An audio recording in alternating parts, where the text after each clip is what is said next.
Welcome to Dr. Social Programs. My name is Dr. Samurai, a professor specialized in social pathology. Today, let's discuss a case in which a man tried to take mom's son out of her shopping cart after high-fiving her son. At my channel, I carefully select one topic at a time, provide you its outline in the first half, and then discuss it deeply to get its social meaning at the ending scene, summarizing it in writings. If you are ready, let's start.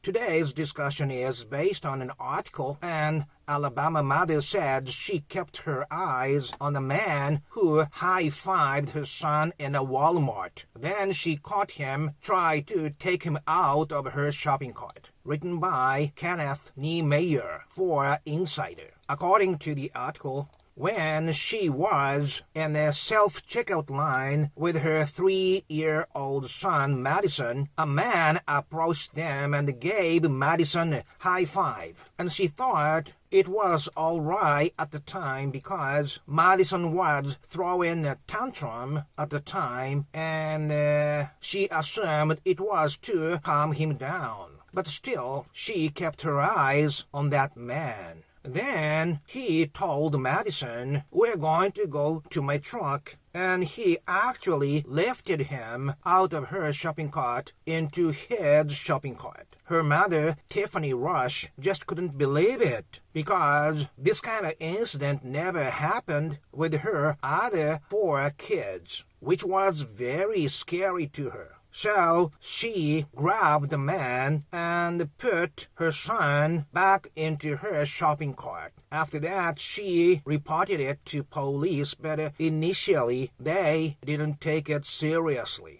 And now they identified the man by the recording of security camera and looking for the guy. Let's discuss this case deeply in latter half. If you are interested in discussing this kind of social issues, please click that green and yellow channel logo not to miss the next case. Now let's get back to where we were. Simply, what is your immediate reaction to this episode? I understand there's something clearly wrong with this man. And this mother, Tiffany, was a smart mother, keeping her eyes on this weird man, and actually acted to save her 3-year-old Madison. But as a specialist, there's more than that. Usually, there are 4 types of pedophiles. One is fixed pedophiles, who are socially immature and cannot make friends with the mature adults, feeling only secure with the children. They usually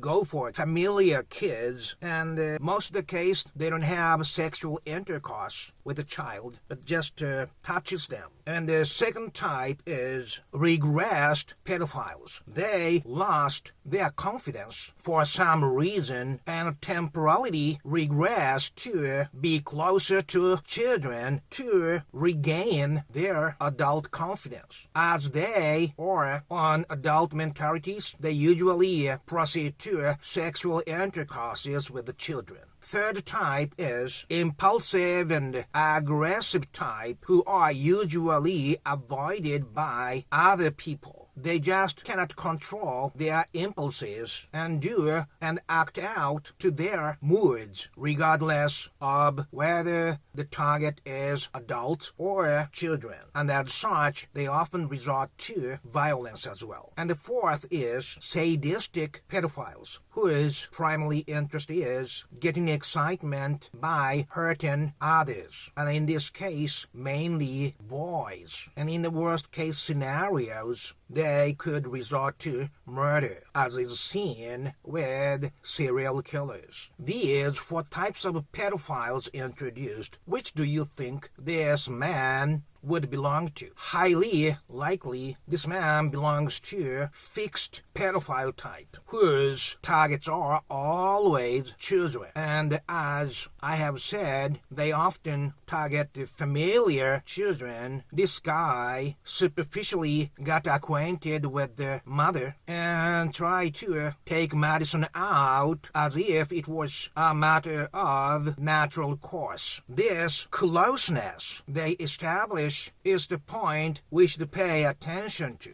One pedophile I provided counseling to confided that he often targeted children of their parents' friends who visited his house, and he offered to take care of the kids while adults were talking to each other. And he used to take the child behind the scene and touched female kids' bodies underneath the underwear, inserting his fingers, but he said he was careful enough not to injure her inner body. Although he said to me after his friend told him that mature girls are dirty, having so many sexual intercourses with multiple guys, he suddenly lost interest in adult mature women and started to be interested in children. But as a professional, I had impression that he was lying about that, and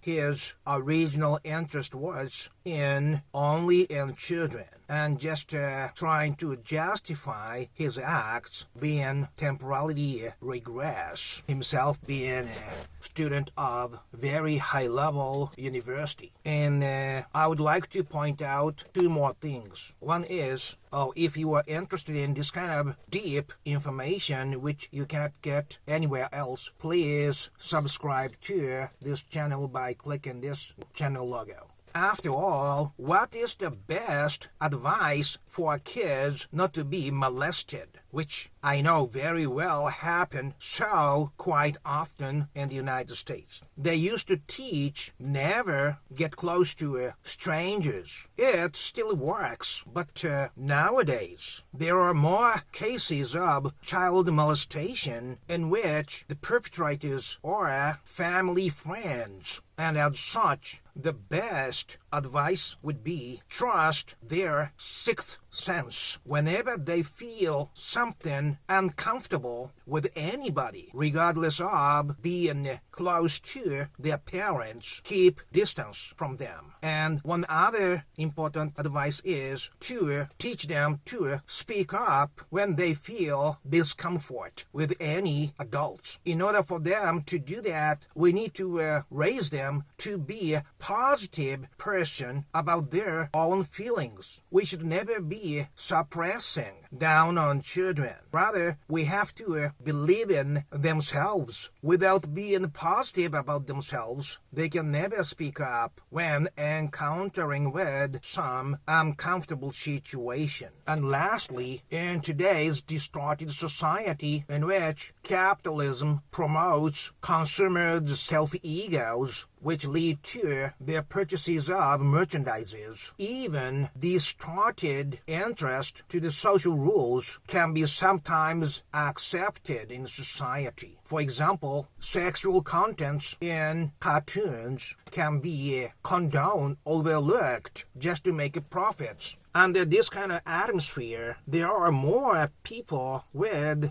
distorted self-interest, which could harm our children. So for that, we should be more careful about raising children to be on guard against dangers they could encounter outside of their homes. This is it. What do you think about today's message? I would love to hear your comments at the comment section, such as episode you are familiar with in your own life and so forth. Although I would really appreciate your subscription to this channel and also clicking the thumbs up sign, which I don't normally get that often. And I sometimes wonder whether this way of handling my channel is okay or not. So I would really appreciate your thumbs up and also comments in which you suggest some good advice about this channel. And it will highly encourage me to keep going. This is it. Thank you you very much for watching. And whatever may happen today, I wish you a peaceful night wherever you are on this same small planet. Okay,